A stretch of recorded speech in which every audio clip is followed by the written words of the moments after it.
This is TWiT. The future is coming, y'all. The future is arriving. The future is here-ish. Here-ish. It's here in Chrome. It's here light. The future is here, L-I-T-E, light. It's the future's preview. I don't know. Never mind. I should have just left you. Yeah, now I think we beat that horse to death. Poor thing. Nay.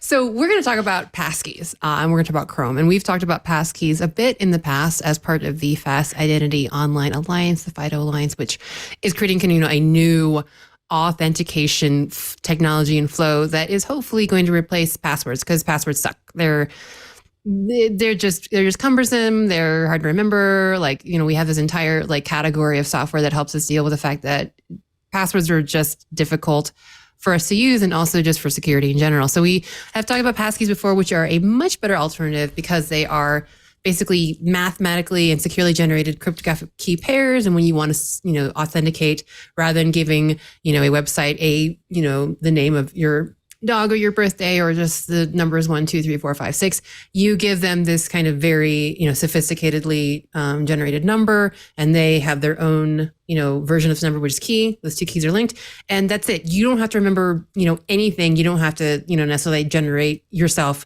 unique paths for everything. Just the system generates it for you, and it's incredibly secure. And now, with Passkeys, you can access them via Chrome. So Chrome is actually going to be supporting Passkeys. Now, this is not, of course, every website. It's only for services that are supporting Passkeys right now, which is through the WebAuthn API. But it's just the future is here. And if you really are curious about what the future might look like, and you're not already using iCloud with Passkeys, because they've had Passkeys for a while, if you want to know what that future might look like on Android, you can do that through Chrome. So the way this works is that through the Google Password Manager, the Google Password Manager will do a lot of the work of generating these very, highly secure cryptographic keys. Cryptographic cheese. Cryptographic cheese. I love a nice Gouda. And managing them for you, as well as syncing them across devices. Now, you still have to authenticate yourself. So if you are using Chrome on Android, what's going to happen is, as you try to kind of authenticate to yourself to a service using Passkeys, rather than, again, you typing in your password out of your memory or using your favorite password manager, it is just going to ask you to authenticate in a way that is not unfamiliar to when you unlock your phone. So it could be biometrics, whatever. And by authenticating through Google Password Manager, it will do the work of exercising your key and authenticating you through the service. You can also use this through the desktop as well, via QR code or Bluetooth, but it still actually ends up using an Android device that you have nearby, because kind of being nearby a registered device or, some kind of other authenticated device is part of this this protocol. So basically, if you are on Chrome and you want to authenticate, it will actually direct you to a nearby Android device, and you authenticate yourself through there. So this is a kind of glance into the future and what authentication might look like. If you are using Chrome, you can actually, and you want to manage your passwords, or passkeys rather, not passwords, passkeys. Chrome version M108 has a settings screen that is very reminiscent of the password screen that you have now with Google Password Manager. On future versions of Android, you will be able to use your, whatever kind of syncing service, a central authority of your choice. But for now, you can take it for a spin with Google Password Manager. So, Passkeys, they coming. Right now, they're just in Chrome, but this is just the start of hopefully better security for us all. So, I just want to step in a little bit, because I actually spent an hour talking to two of the Passkey guys on the other podcast that I do, and the video that Burke showed on screen a few moments ago, showing you authenticating yourself, from your Android phone to a Windows PC. So that it's not something I don't know if that was made clear when was talking, but you don't have to do that every single time. So that passkey, the private key that's generated when you create a passkey on your phone, that's stored on your phone. But when you do what this process is showing, this bootstrapping process, Chrome on Windows will actually say, hey, we've recognized this site. Do you want to create and store a passkey here? And so you'll have two different passkeys, one stored on Android, synced with Google Password Manager that can sync on all your Android devices. And then you'll have a second passkey stored on your Windows PC that's synced through Windows Hello.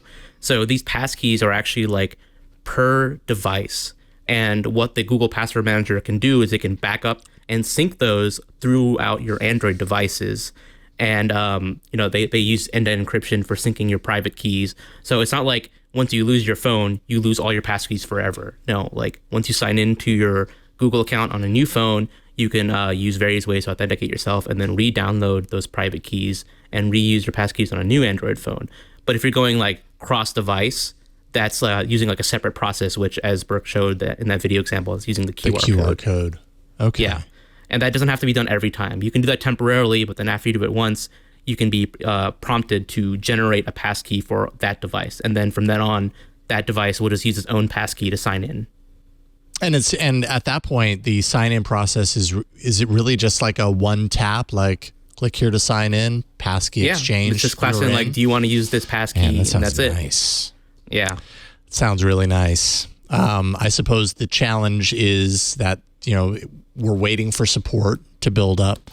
And so we're going to be stuck in this like medium zone where, at some point there will be some passkeys, but there's also going to be passwords like.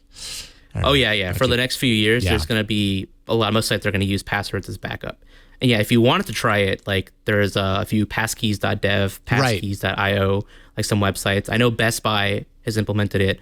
And PayPal, at least if you're using Safari on iOS, you can generate a passkey through on PayPal. But they haven't rolled out support for like Chrome on Android or other platforms yet. Right.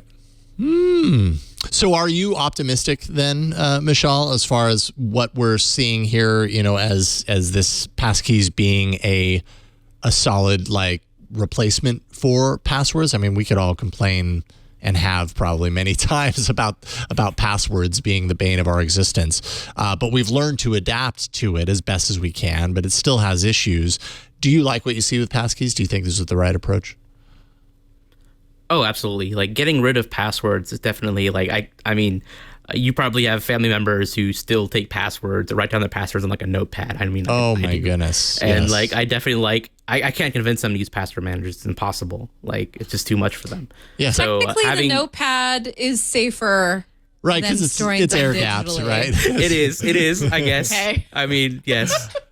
Oh man, but you're preaching the choir as far as I'm concerned, because I was just in Boise a couple of months ago, and my mom hands me her password her stapled passwords sheets. Yeah, and I mean, on multiple different pages, it's like, Apple on the front page and then Apple on the back and then Apple over here. And so then it was like, okay, well, which one's the right Apple? Oh, this is for it's the version history. Like, I had your mom's version history. But not only that, it was like, but that's for the Apple such and such, and this is for the Apple such and such. So it was like figuring out and cracking the code. It was just, it was painful. I think one of the best parts about Passkeys is how user friendly it is. Like, yeah, you don't have to know anything at all about it. Like, sure, passwords are intuitive and easy to understand, but like, to make use of like the best practices for securing your passwords, right? You have to use like a password generator, like 20 different characters, random strings. Oh, but then you also got to use like a second layer or a third layer, or use like a Titan M key. You got to do like apply so many bandages on top of the wound that's a password. Whereas Passkeys is like, we're just going to rip off all those bandages. We're going to stitch the wound from the beginning and like replace passwords with Passkeys. Yeah. That's a great allegory, by the way. Look forward to Passkeys coming soon to an Android near you via Chrome. Actually, ScooterX mentioned, posted in the chat that 1Password has announced that Passkeys are coming to 1Password. And if you look through, they actually have an interactive demo of what it will look like in 1Password. So if you're still just confused and just curious and you happen to use 1Password like I do, you can check out their post and just maybe see what your future will look like. And I think it sounds like it will be rolling out in early 2023. So shoot. That's right around the corner. Yeah. Right around the corner. There you go. And you get to try it out for now, for free. Not for free, but for fun. Yeah. The future's coming. Future's very bright. You got to wear shades. That's all I know. I'm Jason Howell. What do you get your favorite geek who already has everything? Well, I know just the thing. It's a Club TWiT gift subscription, of course. TWiT podcasts keep them informed and entertained with the most relevant tech news and podcasts available. And with a Club TWiT subscription, they get even more. They get access to all of our podcasts ad-free, the members-only Discord, exclusive outtakes, behind the scenes, and special content, and exclusive shows like Hands on Mac, Hands on Windows, and the Untitled Linux Show. You can purchase your Geeks gift at twit.tv/clubtwit, and they're going to thank you every day for it.